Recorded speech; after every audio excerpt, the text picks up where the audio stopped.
ईश्वर की मर्जी से ही सब कुछ होता है। बहुत समय पहले की बात है।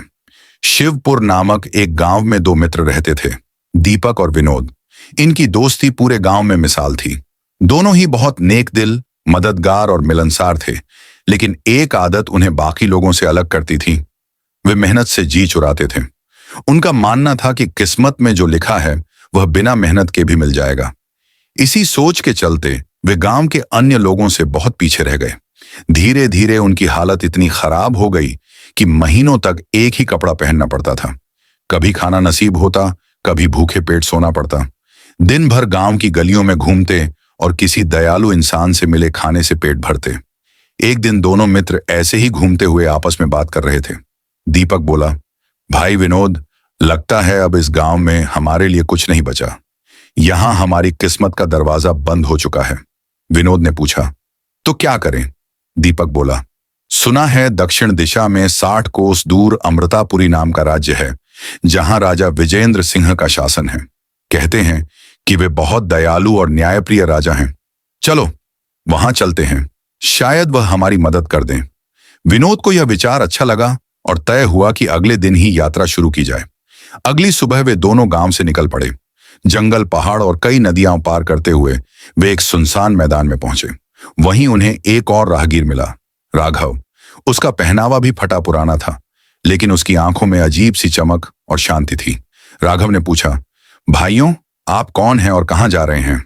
दीपक ने उत्तर दिया, मैं दीपक हूं और यह मेरा मित्र विनोद है। हम अपनी किस्मत बदलने अमृतापुरी जा रहे हैं, जहां राजा विजेंद्र सिंह रहते हैं। उनसे सहायता की उम्मीद है। राघव मुस्कुराया और बोला, मैं राघव दास हूं। पहले बहुत अमीर था, लेकिन सब कुछ खो दिया। अब मुझे किसी राजा से नहीं, केवल ईश्वर से उम्मीद है। उसी की मर्जी से सब होता है। मैं तो उसी की राह पर चल रहा हूं। तीनों ने साथ यात्रा जारी रखी और अंततः अमृतापुरी पहुंच गए। रात होने लगी थी तो वे एक खंडहर में रुक गए। वहीं बैठकर बीते दिनों की बातें करने लगे। उसी रात राजा विजेंद्र सिंह अपने दो विश्वासी मंत्रियों के साथ साधारण भेष में नगर भ्रमण पर निकले थे।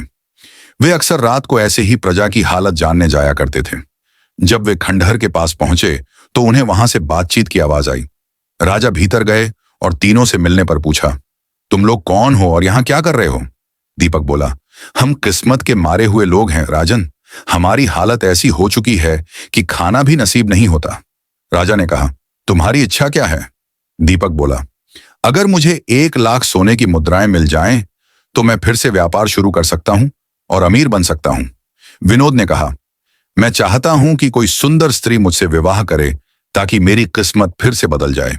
राजा ने राघव से पूछा, तुम क्या चाहते हो? राघव बोला, मैं कुछ नहीं चाहता, बस यही दुआ है कि ईश्वर की कृपा बनी रहे और मैं सच्चाई के मार्ग पर चलता रहूं।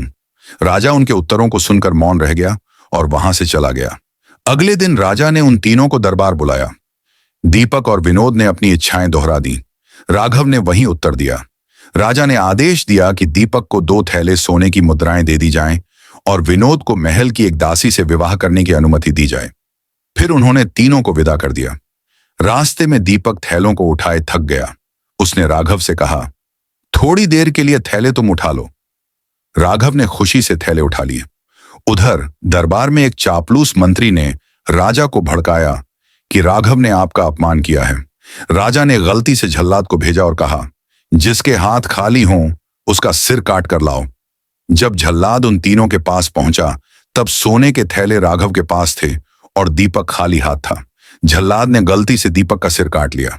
राजा को जब सच का पता चला तो उन्होंने फिर से झल्लाद को भेजा, अब जिसके पास सोने की मुद्राएं हैं उसका सिर लाओ। इस बार विनोद के मन में लालच आ गया और उसने राघव से थैले मांग ली। राघव ने उसे दे दिए। झल्लाद पहुंचा और इस बार विनोद की भी जान ले ली। राजा ने जब यह देखा तो वह भीतर से हिल गया। अब उसे एहसास हुआ कि राघव कोई साधारण व्यक्ति नहीं, बल्कि एक चेतना से जुड़ा हुआ ईश्वर भक्त है। राजा ने राघव को आदर सहित दरबार बुलवाया, उनसे क्षमा मांगी और कहा, मुझे बताइए, मैं अपने पापों का प्रायश्चित कैसे करूं? राघव ने कहा, ईश्वर से क्षमा मांगिए और जिन लोगों की जान गई उनके परिवारों की देखभाल कीजिए। साथ ही अपने दरबार से धोखेबाज और चापलूस मंत्रियों को निकाल दीजिए। राजा ने वही किया। अंत में राजा ने राघव से प्रार्थना की, कृपया मेरे लिए भी प्रार्थना करें ताकि मैं अच्छा शासक बन सकूं। राघव ने कहा, मैं बुनकर हूं। अगर आप मुझे फिर से बुनाई का काम दिलवा दें तो मैं अपना जीवन खुद जी लूंगा। राजा ने राघव को तुरंत सहायता दी और हर महीने दरबार बुलाकर सलाह लेने लगे। सीख, ईश्वर पर भरोसा रखने वाला इंसान कभी नहीं हारता और दूसरों के लिए दया और नम्रता ही सबसे बड़ा धन है।